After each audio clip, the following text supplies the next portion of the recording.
What is up? This is your boy, Anecdotal, and today I am coming back to you with MSI with the first major update of Metal Slug Infinity. And look at all these crystals, man.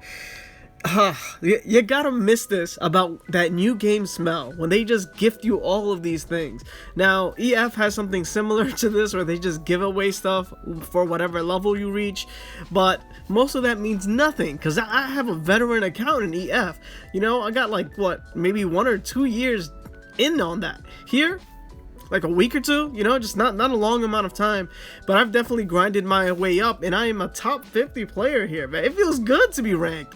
What am I going to do with all these gems? I'm going to go ahead and unlock 7-star warbooks, almost said artifacts, warbooks, because of course the increases and boosts that you get from warbooks pretty much just equate to what your level is. So once you get this down, you're going to be set. So what helped me be a top 50 player on server 4? Look me up. I finally named myself. I'm Anecdotal in the game.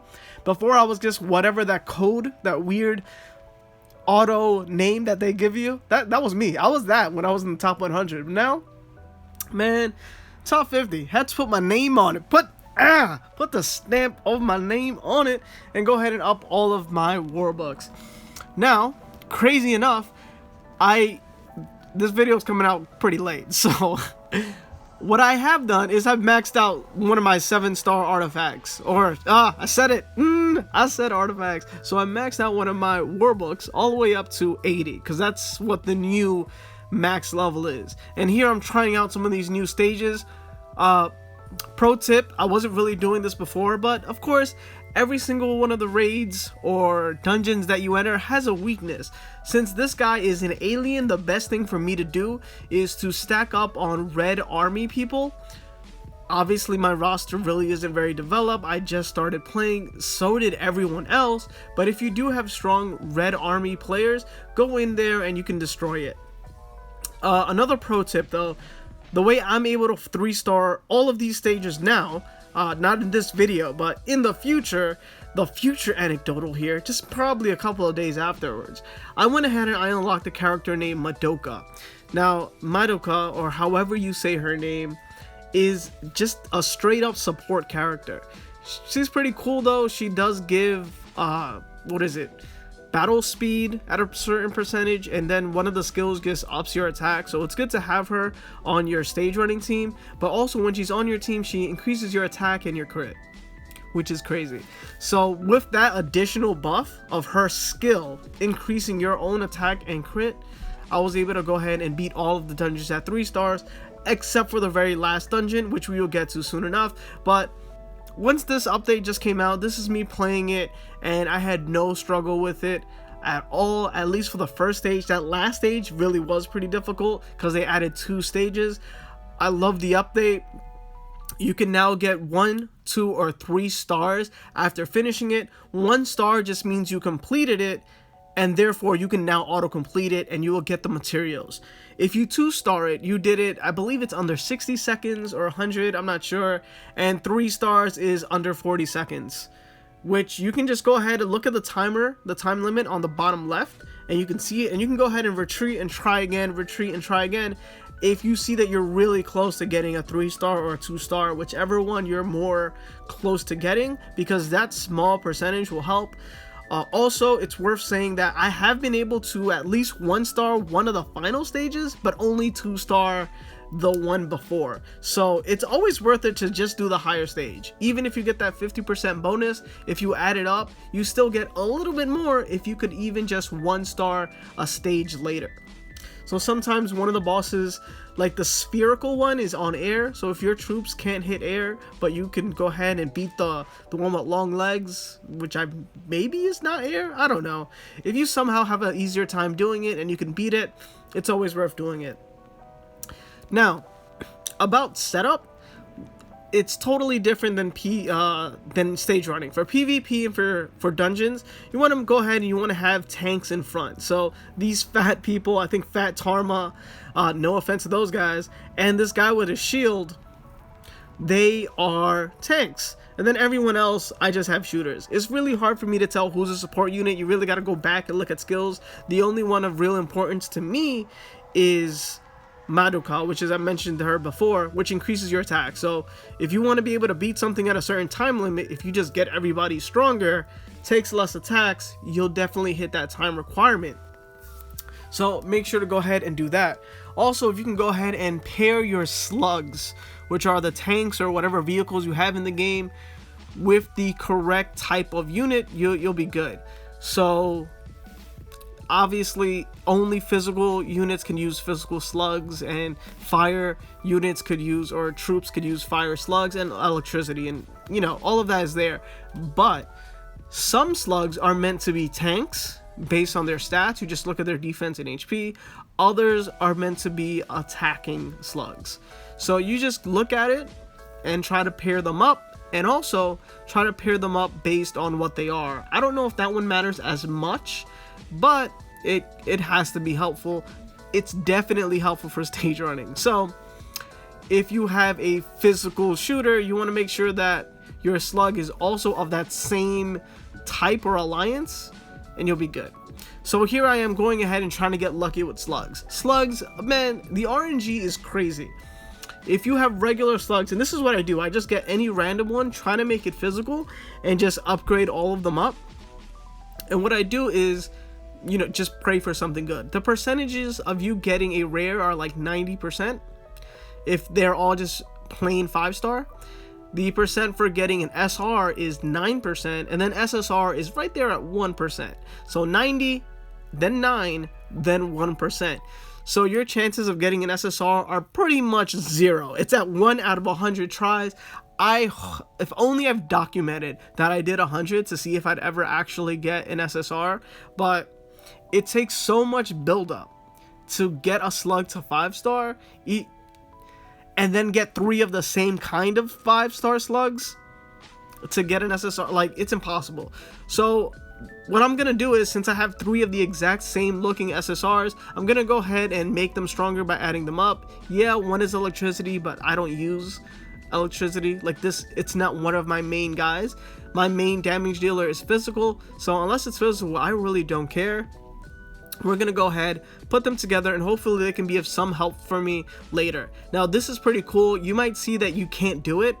It's not because you're not allowed to, it's because they're either in your PvP team or your slug team. So all you gotta do is go to displace and then remove them out of your PvP team or slug team, and boom, 2-star, or actually this would actually be 7-star. So 7-star SR or 2-star purple, which is way better for my mental, right? It's way better for me to think of it like that, because here, look, I got this extra skill that I would not have if it wasn't at 2-star, and now I feel better. So Slugnoid, 2-star. I'm probably gonna add some pluses to him and enhance him at a later date. Definitely already did it to Camel. So what are you gonna do with your rares? I don't know. I talked to some top players. They're keeping them. I'm gonna go ahead and sell them and put them all in directly to my SSR and my SR Slugnoid. That's what I'm gonna do, not following advice. But if you want advice, Mimi something, I forgot her name, or his name, I don't know, Mimi and other things, rank player, oh look at this, it lets you know, hey, you just returned. It'd be a good idea if you go ahead and upgrade your thing. So remember, there are 3 types of damages. Only go with one and then skill pass your way through others. If you don't have the gems, you have it now, and go ahead and up your active skills. So you could lightning, carpet bomb, the cogwheel, whatever you want. It's free to change it. So you can go ahead, experiment on what stages you get stuck on and which one helps you the most. Lightning seems to help me because I do physical damage, but sometimes I think that carpet bombing does more damage. It's up to you. But anyways, back to this Mimi person. Created a Discord.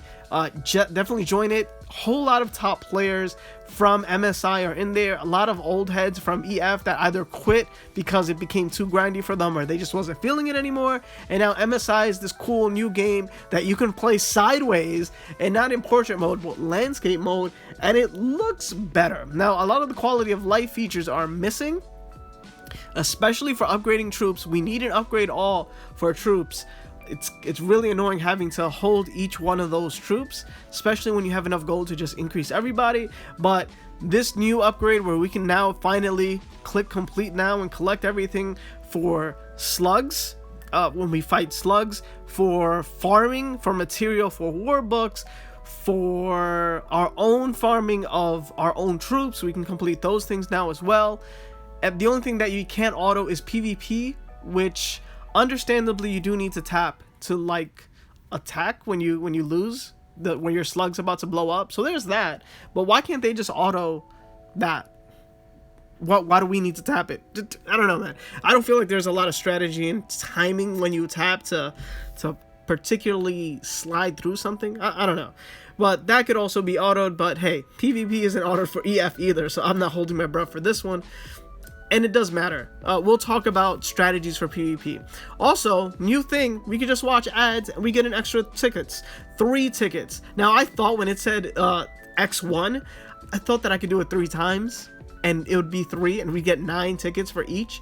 The tickets are available for Slug Camp, for collecting your own stuff in your dungeons, your own troops, and for material grinding dungeon for war books. So all 3 things, we can go ahead and get 3 free tickets. The one that matters the most, of course, is your own troop one, and I would probably say for slugs as well, where you can go ahead and upgrade the level of your slugs. Those would matter the most because they're not renewable. You can't just wait and it will charge up. You need to wait till reset and you get more. So definitely watch the ads, man. It's only like 20 seconds, 30 seconds max. Sometimes I feel like it's less, or maybe I just started being dull to the fact that there's an ad in there.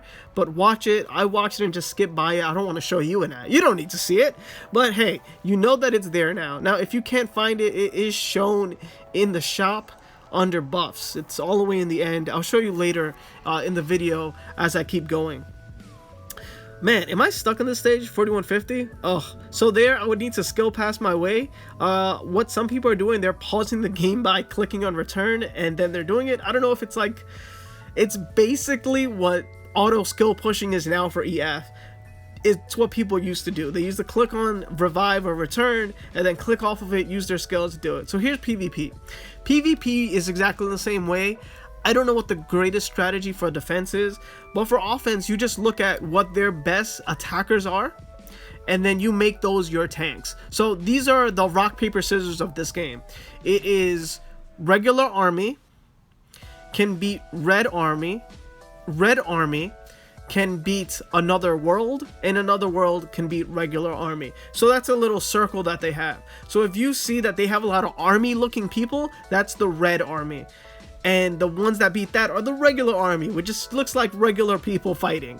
And then if you see a lot of people that are DPS and they're regular people, you want to go ahead and use tanks that are from another world because they have the advantage. So just look at the rock, paper, scissors thing. Regular, red, and then another world. So that means another world beats regular and regular beats red. So just try to keep that in mind. You want to always knock out the tanks first, because if once you have the tanks out, bam, you can beat the DPS. You want to counter the DPS units with tanks of the opposite kind that have the advantage, and then you'll pretty much kind of always win, because you can't do anything against people that just have really strong slugs. So if their slugs are SSR, you're gonna lose. Now there are some players that try to go hard on PvP. They switch their opponents to making sure they don't have a lot of SSR troops, and then they go for it. I don't think it's worth it. I pretty much just do my dailies. I have 5 attacks. I don't even switch up my team. Sometimes when I see that it's too advantageous, there are people running their stage running team of like all regular or all red army or all another world. They're hard countered. So if I can do that, I can win. But they have a really strong like SSR slug that I can't do anything, like this lobster. I can't beat this lobster. There's nothing you can do. And crazy enough, the requirements for this is you have to use regular army people, which they had the advantage of. Another army beats regular army. So it's like, what are you gonna do about it? So like I said, it's kind of hidden here. We still get free gems. You just go over there to gems, watch the ad. You can do it 10 times. You get 20, 200 free gems. Holla at your boy. You also have to remember to go ahead and get your free little gift every 24 hours or every reset, and then go ahead and get your free gift. And on the last one on the buff, you could get gold, you can get speed. I always have my speed on when I can, and you can go ahead and get your free 3 tickets for watching an ad. Do keep in mind though, for the gems and the ads and everything else, there is a 20-minute timer. So you're gonna go ahead and after clicking it, you'll get the buff, and then for 20 minutes you need to wait. The buff will last for 20 minutes. The tickets you can use forever. You don't really have to wait, but I don't know why you would. And then after 20 minutes are up, you can go ahead and get it again. I guess it keeps you guys engaged, keeps you guys logged in to go ahead and play. But like I said, free to play, top 50 player. Definitely did put some time into it. EF is definitely seeing a little bit less play time because MSI has been taking over a bit. But it's just, it's a new game, man. It's fresh. And I finally get to be ranked. EF, I'm top 500. Veteran, alright? But there's a lot of whales in there. Here, there's not so much splashing around. Oh, okay. If you want to see what you got to do to up your attacks, look at this. If you want to gain more medals, this just go ahead and tells you, unless you want to go ahead and click individually on which ones give you what bonus, click here. All of it is here. This is who you need to get whatever bonus you want. Do you want to skip more? Do you want higher returns? Whatever it is, all the info is there. I just think it's a faster little snapshot of things that you need. Been your boy Anecdotal, and if you like this video, make sure to like it, share it with anybody from the MSI community, and of course, don't forget to make yourself known. Comment down below. Peace.